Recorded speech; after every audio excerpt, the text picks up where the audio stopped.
सोत्रा and welcome to complete course destination. तो दोस्तों, जैसे कि हम सबको मालूम है कि आज संडे है, तो आज संडे स्पेशल के अंदर हम लोग सीटेट पेपर 2 के साइंस के कंटेंट पार्ट की कुछ एमसीक्यूज को डिस्कस करेंगे, जो कि हमारे प्रीवियस ईयर क्वेश्चन पेपर में से लिए गए होंगे। ठीक है, बाकी अगर ये क्वेश्चंस की बात करें तो कुछ 10 क्वेश्चंस को आज हम लोग डिस्कस करेंगे, और ये 10 के 10 क्वेश्चन बहुत ही ज्यादा इंपॉर्टेंट क्वेश्चंस हैं, क्योंकि हमारे प्रीवियस ईयर क्वेश्चन पेपर्स में से लिए गए हैं। और previous year question paper CTET paper 2 के लिए बहुत ही ज्यादा इंपॉर्टेंट होते हैं। ठीक है, तो हमें जब भी सीटेट पेपर 2 के लिए अपेयर होना है, उससे पहले हमें जो हमारे प्रीवियस ईयर क्वेश्चन पेपर्स होते हैं उनको एक बार पक्का सॉल्व करना चाहिए। ठीक है, तो आज की क्लास में हम लोग कुछ 10 क्वेश्चन को डिस्कस करेंगे और उनको डीपली डिस्कस करेंगे हम लोग। ठीक है, तो बिना टाइम वेस्ट करते हम लोग शुरू करते हैं अपनी क्लास को। तो सबसे पहले तो हमारा फर्स्ट क्वेश्चन क्या कह रहा है इसके अंदर देखते हैं। The air near the heat source get hot and rises the sides come in to take its place. This is the way in which the air gets heated by the oil heater. What is the process called? उन्होंने क्या कहा है कि एक heat का source है जिसके पास जो एयर है, जब वो गर्म हो जाती है, हॉट हो जाती है, तो वो राइज कर जाती है। ठीक है, एक हीट का सोर्स है जिसके पास जो एयर है, जब वो गर्म हो जाती है तो राइज कर जाती है। और जैसे हमारे मान लो ये हीट का सोर्स है, इसके पास जो एयर होगी वो जब गर्म हो जाएगी तो क्या करेगी, राइज कर जाएगी, और ऊपर की जो एयर है वो क्या करती है, वो उसकी प्लेस को ले लेती है आगे हीट सोर्स के पास। ठीक है, उसकी प्लेस को हीट सोर्स के पास आकर ले रही है। अब उन्होंने बोला है इसी तरह से एक ऑयल हीटर है जो कि पूरी एयर को गर्म कर रहा है। अब ये बताइए कि ये प्रोसेस कौन सा है। तो हमें ऑप्शंस में दिए गए हैं diffusion, conduction, convection and radiation. तो देखो, ये क्वेश्चन को अगर हम ध्यान से पढ़े ना, इन चीजों को, कंडक्शन, कन्वेक्शन, रेडिएशन, तो हमें याद आएगा कि हम लोगों ने क्लास 7 के चैप्टर 4 जिसका नाम था हीट, क्लास 7 का चैप्टर 4 है जिसका नाम है हीट, उसके अंदर इन बातों को हम लोगों ने डिस्कस किया है। ठीक है, तो हमने क्या देखा था, डिफ्यूजन क्या है, डिफ्यूजन का प्रोसेस तो हम लोगों ने पढ़ा था क्लास 9 के चैप्टर 5 के अंदर। ठीक है, the fundamental unit of life, उसके अंदर हम लोगों ने देखा था डिफ्यूजन क्या होता है, movement of gases from the region of high concentration to the region of low concentration. मतलब कि डिफ्यूजन की बात तो गलत हो गई, हमारा फर्स्ट ऑप्शन यहाँ पर गलत हो जाता है। अब उन्होंने यहाँ पर हमसे पूछा कि किस तरह से हीट हो रही है, उस प्रोसेस को बताओ। तो कंडक्शन क्या होता है, देखो कंडक्शन हम लोगों ने डिस्कस किया था हीट चैप्टर के अंदर कि कंडक्शन क्या होता है, डायरेक्ट इंट्रैक्शन की वजह से जब जो हीट है वन एंड से दूसरे एंड की तरफ जाएगी, ट्रैवल करेगी। जब हीट ट्रैवल करती है डायरेक्ट इंट्रैक्शन की वजह से वन एंड से दूसरे एंड तक, उसे कहा जाता है कंडक्शन। जैसे कि हम लोगों ने एग्जाम्पल ली थी, एक रोड ले लो आयरन का, या फिर स्केल वगैरह ले लो जो कि मेटल से बना हुआ होगा। जब हम उसको फ्लेम के ऊपर रखेंगे तो फ्लेम के ऊपर रखते क्या होगा, जो हमारा फ्लेम के पास वाला एंड है वो सबसे पहले गर्म हो जाएगा, फिर धीरे धीरे हीट जो है ट्रांसफर होती जाएगी और लास्ट में कहां पहुंच जाएगी, दूसरे एंड की तरफ। मतलब कि डायरेक्ट इंटरेक्शन हुई फ्लेम की एंड हमारे मेटल की, उसके बाद जो है हीट ट्रांसफर हुई, इसको कहा जाता है कंडक्शन। लेकिन यहां पर हमारी डायरेक्ट इंटरेक्शन की बात नहीं हुई है, मतलब हमारा बी ऑप्शन भी क्या हो जाता है, गलत हो जाता है। कन्वेक्शन क्या था, कन्वेक्शन को जब हम लोगों ने पढ़ा था तो हम लोगों ने देखा था कि कन्वेक्शन के प्रोसेस से हमारा वाटर एंड उसी के साथ साथ एयर दोनों गर्म होते हैं, दोनों हीट होते हैं। तो क्या होता था इसके अंदर, मान लीजिए ये कोई हीट सोर्स है। ठीक है, ये हमारा हीट सोर्स है, इसके पास की जो एयर होगी ना, इसके पास की जो एयर होगी वो सबसे पहले गर्म हो जाएगी और गर्म होते ही राइज कर जाएगी। ठीक है, गर्म होते ही जो एयर है वो राइज कर जाएगी, और जब वो राइज कर जाएगी तो ऊपर जो ठंडी हवा होगी, ठंडी एयर या फिर ठंडा पानी होगा, वो क्या करेगा, मतलब फ्लेम के पास वाली जो एयर होगी या वाटर होगी वो सबसे पहले गर्म होता है, वो राइज कर जाता है उसके बाद, और फिर उसके बाद साइड से जो ऊपर की एयर है या ऊपर का वाटर है वो उसकी प्लेस को लेने आता है, उसकी प्लेस पर आ जाता है और आकर वो भी हीट हो जाता है, फिर वो भी राइज कर जाता है। ये पूरा प्रोसेस जो है चलता रहता है, इसको क्या कहा जाता है, कन्वेक्शन। और यहाँ पर हमसे पूछा क्या गया था, यहाँ पे हमें पूछा ये गया था कि एयर जो है इस तरह से गर्म हो रही है, तो आप बताइए कौन सा प्रोसेस है। तो इस प्रोसेस को कहा जाता है कन्वेक्शन। हमारा सी ऑप्शन यहाँ पर सही होगा, लेकिन डी ऑप्शन को भी हम लोग देखेंगे। डी ऑप्शन में कहा गया रेडिएशन। रेडिएशन क्या होता है, तो रेडिएशन का प्रोसेस क्या होता था, हीट जो है वेव की फॉर्म में स्पेस में ट्रेवल करती है। जैसे कि सन, हमारा जो सन होता है, सन से जो हीट आती है हमारे तक पहुंचती है, वो किस फॉर्म में पहुंचती है, रेडिएशन, वेव्स की फॉर्म में। ठीक है, स्पेस के अंदर वेव्स की फॉर्म में जो ट्रैवल कर रही है हीट, उसको क्या कह दिया जाता है, इसको कह दिया जाता है रेडिएशन। ओके तो हम लोग यहाँ पे कौन से ऑप्शन के साथ जाएंगे, अपने सी ऑप्शन के साथ जाएंगे हम लोग फर्स्ट क्वेश्चन के। तो हम लोगों को पता चल गया कंडक्शन, कन्वेक्शन एंड रेडिएशन क्या होता है। और अगर कहीं भी फिर भी प्रॉब्लम हो तो क्लास 7th का चैप्टर 4 है हीट, उसके अंदर जाकर इसको अच्छी तरह से आप पढ़ सकते हैं डीपी। सेकंड क्वेश्चन क्या कह रहा है, the pressure in a fluid that is at rest. एक फ्लूइड है जो कि रेस्ट पर है, ठीक है, एक फ्लूइड है जो कि रेस्ट पोजीशन में है, हम लोग उसके ऊपर प्रेशर अप्लाई कर रहे हैं, ठीक है, हम लोग उसके ऊपर प्रेशर अप्लाई कर रहे हैं। अब क्या होगा, एक्ट इन ऑल डायरेक्शन, ये जो प्रेशर है ये सभी डायरेक्शन में लगेगा। Second, act only in vertical direction, सिर्फ वर्टिकल डायरेक्शन में लगेगा। Act only in downward direction, सिर्फ डाउनवर्ड डायरेक्शन में लगेगा। या फिर असेस ओनली साइडवेज, या फिर सिर्फ साइड्स में लगेगा। तो देखो अगर मान लो हमारी कोई भी बॉडी, कोई भी वाटर जो होता है हमारा या फिर जो भी फ्लूइड होगा, अगर वो रेस्ट में होगा, अगर हमारा फ्लूइड जो है जब वो रेस्ट पोजीशन में होगा और हम इसके ऊपर क्या कर रहे हैं, प्रेशर लगा रहे हैं, जब हम लोग प्रेशर अप्लाई करेंगे तो प्रेशर जो है हर साइड में इक्वली लगेगा, ठीक है। प्रेशर क्या होता है, हर साइड में इक्वली लगता है, लेकिन ये जो प्रेशर है ये एक दूसरे के इफेक्ट को कैंसिल आउट कर देता है। ये जो प्रेशर होते हैं एक दूसरे के इफेक्ट को कैंसिल आउट कर देते हैं, जिसकी वजह से हमारे फ्लूइड जो है रेस्ट पोजीशन में ही रह जाते हैं। मतलब हम लोग कौन से ऑप्शन के साथ जाएंगे, एक्ट्स इन ऑल डायरेक्शन। जो हमारा प्रेशर होता है वो फ्लूइड पे जब लगेगा तो ऑल डायरेक्शंस में इक्वल लगेगा, लेकिन ये जो हमारा प्रेशर है एक दूसरे के इफेक्ट को कैंसिल आउट कर देगा। मतलब हमारा आंसर क्या होगा, ए ऑप्शन हमारा बिल्कुल सही होगा यहाँ पर, ठीक है। मूव करते अपने थर्ड क्वेश्चन की तरफ। In the event of the thunderstorm, मान लीजिए थंडरस्टॉर्म जो है आ रहा है, तो हम लोग क्या करेंगे, one should remain in a closed car, हमें अपनी गाड़ी को बंद करके उसके अंदर बैठ जाना चाहिए। Second, one should run on the roof of one's house, अपने घर की छत पर जाकर दौड़ना शुरू कर देना चाहिए। One should use an umbrella with a metallic and, एक अम्ब्रेला को यूज करेंगे जिसका एंड मेटल से बना हुआ होगा, ठीक है। One should take shelter under a tall tree, एक बड़े से ट्री के नीचे जाकर हमें छुप जाना चाहिए। तो देखो थंडरस्टॉर्म आ रहा है, हमें क्या करना है, खुद को बचाना है, ठीक है। तो सबसे पहले तो हम लोगों को छत पर जाकर दौड़ना नहीं होगा, खुद को बचाना है, दौड़ना नहीं है, ठीक है। तो ये ऑप्शन हमारा हो जाता है गलत यहाँ पर। सेकंड इज, हम लोग ऐसा अम्ब्रेला पकड़ेंगे जिसका जो हैंड होगा वो मेटल से बना होगा। अगर हम लोग मेटल से बनी हुई चीज को यूज करेंगे तो जो हमारी इलेक्ट्रिसिटी के गुड कंडक्टर होते हैं, शॉक लग सकता है हमें, तो हम लोग ऐसे अम्ब्रेला को यूज नहीं करेंगे। One should take shelter under tall tree, एक बड़े से ट्री के नीचे जाकर छुप जाए या फिर खड़े हो जाए, तो ऐसा नहीं करेंगे। अगर ऐसा करेंगे तो पेड़ हमारे ऊपर गिर सकता है, हमें खतरा होगा। तो हम लोग क्या करेंगे, एक गाड़ी के अंदर जाकर बैठ सकते हैं, क्योंकि गाड़ी के अंदर हमें इलेक्ट्रिसिटी इफेक्ट नहीं करेंगी, हम जो है सेफ रहेंगे इसके अंदर, ठीक है। फोर्थ क्वेश्चन क्या है, in which of the following heat is transferred by the process of conduction. अभी हम लोगों ने यहाँ पर देख लिया कंडक्शन क्या होता है, कन्वेक्शन क्या होता है, रेडिएशन क्या होता है। अब देखिए वो बोल रहे हैं कि कंडक्शन के प्रोसेस में इन सब में से किस में जो है हीट ट्रेवल हो रही है, ट्रांसफर हो रही है, रूम हीटर।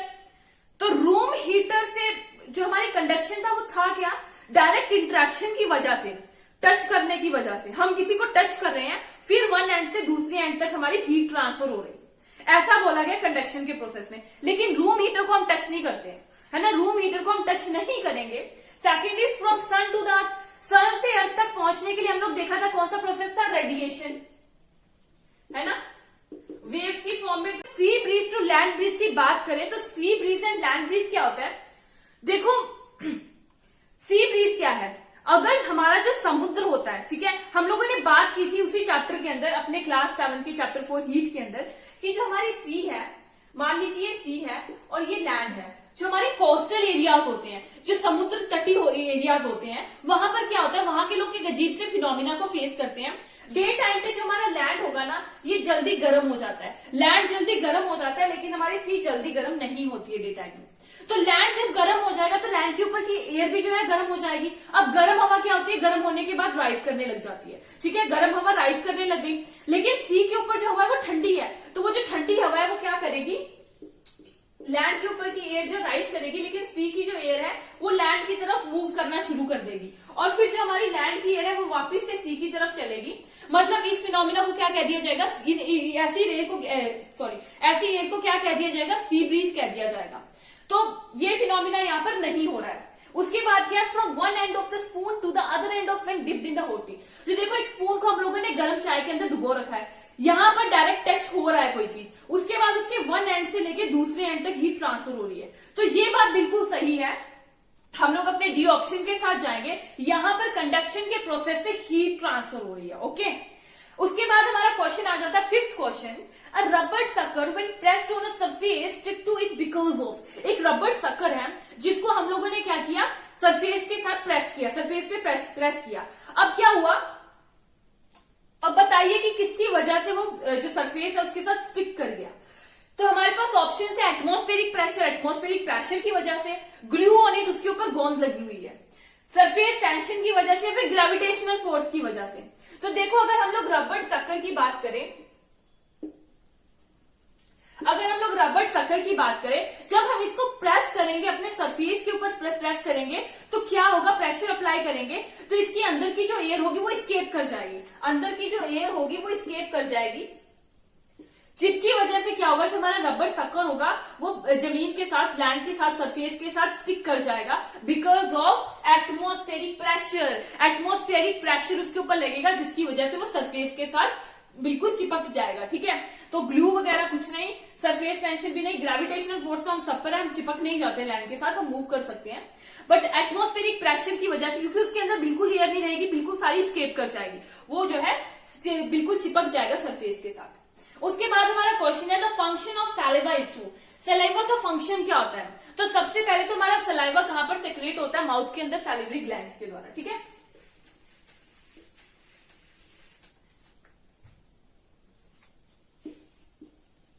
सैलिवा होता है सैलिवरी ग्लैंड से सेक्रेट होता है।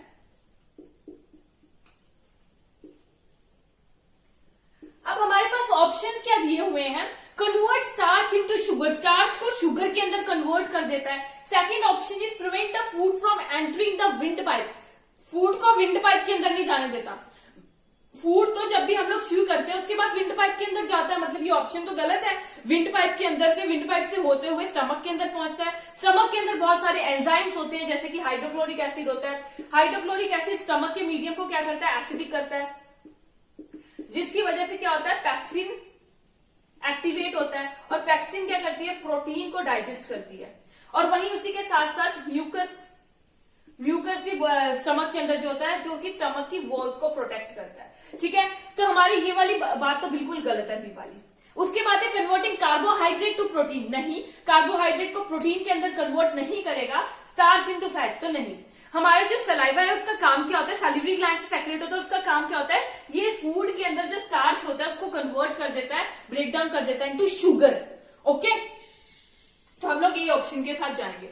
नेक्स्ट क्वेश्चन है हमारा, विच of the following process destroy the magnetic property of a bar magnet. एक हमारी बार मैग्नेट है, बार मैग्नेट पता है ना सबको किस तरह की होती है,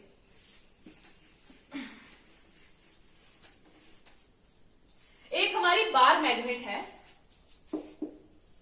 जिसके ऊपर नॉर्थ एंड साउथ पोल होता है। अब बार मैग्नेट को क्या कह रहे हैं कि ये इस कौन सी ऐसी चीज है, कौन सा ऐसा प्रोसेस है जिसकी वजह से हमारी बार मैग्नेट अपनी प्रॉपर्टीज को लूज कर देती है। ठीक है, तो सबसे पहले क्या, कटिंग इनटू टू पीसेस, मतलब कि हम लोगों ने इसको तोड़ दिया। तो ऐसा नहीं होता, हम लोग अगर उसको ब्रेक कर देंगे टू पीसेस के अंदर तो हमारी मैग्नेट जो है टू मैग्नेट्स में कन्वर्ट हो जाएगी, मतलब कि अब हमारा नॉर्थ पोल साउथ पोल दोनों वापस आ जाएंगे। मतलब कि आप मैग्नेट को जितने भी छोटे छोटे पीसेस में तोड़ दो, मैग्नेट अपनी प्रॉपर्टीज को कभी भी लूज नहीं करेगी। सेकेंड थिंग इज हीटिंग, हम उसको हीट करें, बीटिंग, उसको जोर जोर से जो है बीट करें, या फिर सीलिंग। तो देखो अगर हम लोग हमारी मैग्नेटिक प्रॉपर्टीज की बात करें ना, तो मैग्नेटिक प्रॉपर्टीज तब लूज होती है जब हम मैग्नेट को हीट करें या फिर बीट करें। ठीक है, तो हमारा ऑप्शन कौन सा सही होगा, B and C.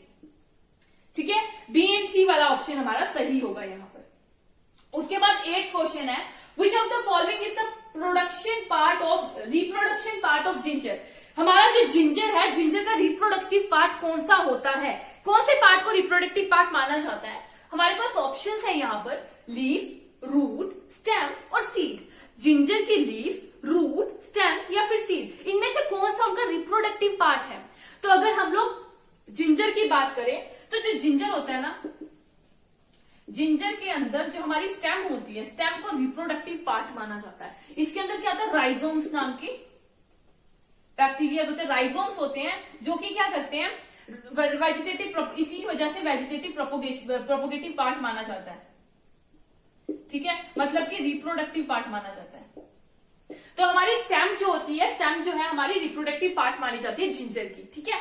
Next question is, in plants and trees water go up high due to the suction pull, which of the following phenomena cause the suction pull. हमारा एक प्लांट है, तो प्लांट के अंदर क्या हो रहा है, ये मान लीजिए प्लांट है, वो बोल रहे प्लांट के अंदर सक्शन पुल होता है, ठीक है, सक्शन पुल हो रहा है, ऐसा कौन सा फिनोमिना जिसकी वजह से सक्शन पुल हो रहा है? फोटोसिंथेसिस, ट्रांसपिरेशन, रेस्पिरेशन और अब्जॉर्प्शन। तो देखो अगर प्लांट्स की बात करें तो प्लांट्स की जो रूट्स हैं वो क्या करती है, वाटर को एब्जॉर्ब करने का काम करती है ना। प्लांट्स की जो रूट्स होती है वाटर को एब्जॉर्ब करने का काम करती है। अब उसके बाद हमारे प्लांट्स के अंदर एक फिनोमिना होता है जिसके अंदर क्या होता है, वाटर जो है प्लांट के ग्रीन प्लांट्स तक पहुंचता है, ग्रीन पार्ट तक पहुंचता है, और वहां से क्या है, वाटर लूज हो जाता है, इवेपोरेट हो जाता है, वाटर लूज हो जाता है, मतलब इवेपोरेट हो जाता है। अब हमारे प्लांट के अंदर वापिस से जो है वाटर की नीड होगी, वो वाटर की नीड वापस से जब होगी तो वो वापस से सक्शन पुल होगी वाटर की। तो ये सारे प्रोसेस किसकी वजह से होता है, दैट इज ट्रांसपिरेशन। इस फिनोमिना को कहा जाता है ट्रांसपिरेशन, मतलब कि फिनोमिना की वजह से जो ट्रांसपिरेशन की वजह से सक्शन पुल होता है प्लांट्स के अंदर। ओके, लास्ट क्वेश्चन हमारी क्लास का होगा 10th question, study the following statement about the effects of weeds on the crop plants. Crop plants के ऊपर वीड्स का क्या असर होता है ये बताइए। तो ये कौन से चैप्टर से है, हमारी क्लास 8 के चैप्टर 1 से, जिसका नाम था क्रॉप प्रोडक्शन एंड मैनेजमेंट, जिसके अंदर एग्रीकल्चर एक्टिविटीज जो थी उसके अंदर हम लोगों ने वीड्स के बारे में पढ़ा था।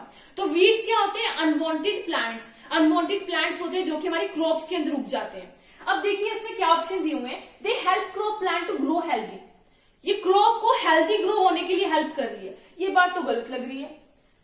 वीड्स तो अनवांटेड प्लांट्स होते हैं तो वो कैसे हेल्दी ग्रो करवा सकते हैं। Second, interfere in harvesting, harvesting के अंदर इंटरफेयर करते हैं, ये बात सही है यहाँ पर, क्योंकि जब हम हार्वेस्ट करते हैं, प्लांट्स को कट करते हैं, क्रॉप्स को कट करते हैं, अगर उसमें वीड्स को भी हम लोग कट कर लेंगे तो कुछ वीड्स जो है पॉइजनस होती हैं जो कि हमारी हेल्थ को खराब कर सकते हैं, मतलब कि हार्वेस्टिंग के अंदर प्रॉब्लम क्रिएट करते हैं। अब देखो ए ऑप्शन सही, गलत है, बी ऑप्शन सही है, इसमें से देखते हैं हम लोग। ए ऑप्शन हमारा गलत है, मतलब ये वाला ऑप्शन गलत हो जाएगा, जिसके अंदर ए प्रेजेंट है वो गलत कर दीजिए, मतलब कि हमारा बी भी सही, बी सही है। अब ऐसे ऑप्शंस को गलत कर देंगे, इसे एलिमिनेशन मेथड कहते हैं। बी ऑप्शन हमारा सही है, डी ओनली वाला ऑप्शन गलत हो जाएगा, सी एंड डी ओनली वाला ऑप्शन गलत हो जाएगा, क्योंकि बी सही है, मतलब कि हमारा कौन सा ऑप्शन रह गया, थर्ड ऑप्शन रह गया, बी सी एंड डी। तो हम लोग बी सी एंड डी के साथ चले जाएंगे। अब एक बार देख ले बी सी डी है क्या, they affect plant growth, plants की ग्रोथ को अफेक्ट करता है, बिल्कुल। दे compete with crop plants for water, nutrient, space and light, बिल्कुल सही है। जो हमारे वीड्स होते हैं क्या करते हैं, वाटर के लिए, न्यूट्रिएंट्स के लिए, लाइट के लिए, सब चीज के लिए जो है दूसरी क्रॉप से कम्पीट करना शुरू कर देते हैं, ठीक है, इसीलिए इन्हें अनवांटेड प्लांट्स कहा जाता है और इनको रिमूव कर दिया जाता है। तो हम लोग अपने थर्ड ऑप्शन के साथ जाएंगे। तो देखो आज की क्लास में हम लोगों ने पूरे 10 क्वेश्चंस को डिस्कस कर लिया है, एंड अगली क्लास के अंदर भी हम लोग अपने नेक्स्ट 10 क्वेश्चंस को डिस्कस करेंगे from the previous year question papers, ठीक है। तो बाकी आज की क्लास हम लोग यहीं पे खत्म करेंगे। Thank you friends.